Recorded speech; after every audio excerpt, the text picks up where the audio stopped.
Parlamenti Evropian sa i përket zonave të mbrojtura apo sa i përket miratimit të raportit për Shqipërinë. Ju e dini fare mirë tashmë që është kritikuar ligji i vitit 2015 nga ana e Komisionit Evropian si një ligj i zgjatur në kohë, por ashtu dhe amendimet e vitit 2024 të cilat e bëjnë akoma më të lehtë për investime strategjike në zonat mbrojtura. Për këtë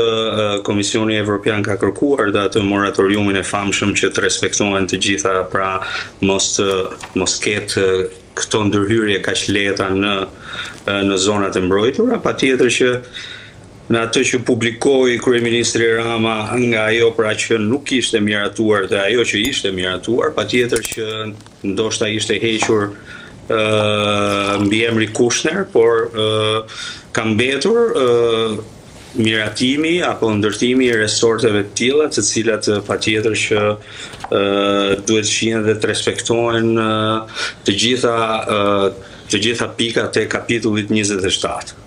Ajo që duhet vlerësuar se kapitulli 27 është i hapur dhe ai pritet që të mbyllet në fund të vitit 2027, por kjo ka treguar, ndonse është i hapur, ka treguar që patjetër qeveria shqiptare ka pasur kohë që të përafrojë legjislacionin e saj me Bashkimin Evropian. Ka pasur kohë. Dhe doli tani ky investim i madh me atë që patjetër që nuk ka pasur transparencë dhe Komisioni Evropian në pyetjen që unë i bëra tha që ka pasur një takim ose ka pasur me ministrin fillimisht.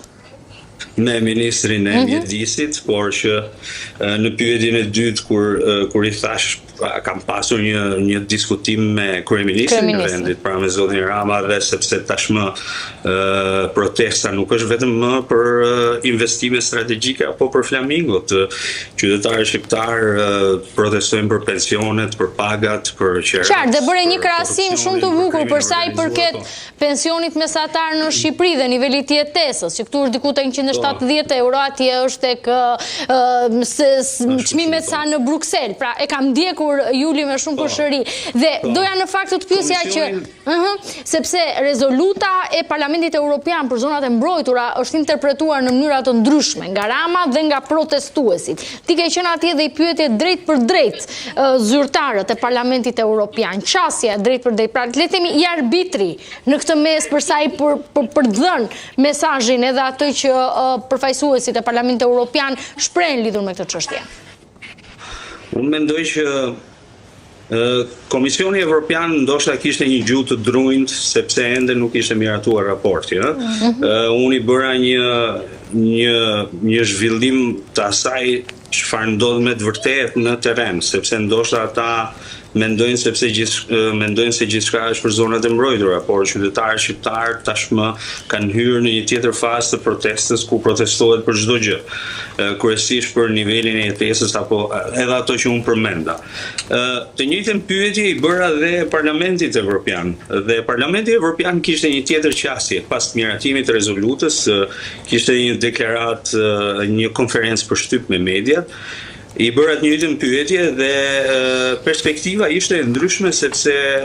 raporteri për Shqipërinë tha se shqetësimet e qytetarëve në protest, pra të gjithë qytetarëve në protest janë serioze. Dhe kjo do të thotë diçka. Pra kjo do të thotë se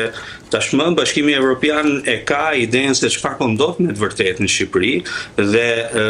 Bashkimi Evropian nuk mund të mbetet vetëm tek zonat e mbrojtura apo tek kapitulli 27 për zonat e mbrojtura, për faunën, për biodiversitetin, por që tashmë duhet të kërkojë llogari dhe për çështje tjera të qytetarëve shqiptar. Ndoshta jo një për një, por që patjetër që e ka një ide se çfarë ndodh me të vërtetë në Shqipëri, sepse më sa pash unë edhe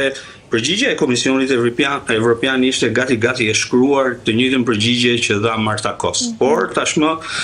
u pa dhe me memet dhe me tabelat, pankartat për komisioneren Marta Kos në protest dhe patjetër që duhet ketë një paktën sytë e Europës duhet kthehen më shumë tek problematikat e qytetarëve shqiptar, diçka të tillë Parlamenti Evropian patjetër që e ka bërë.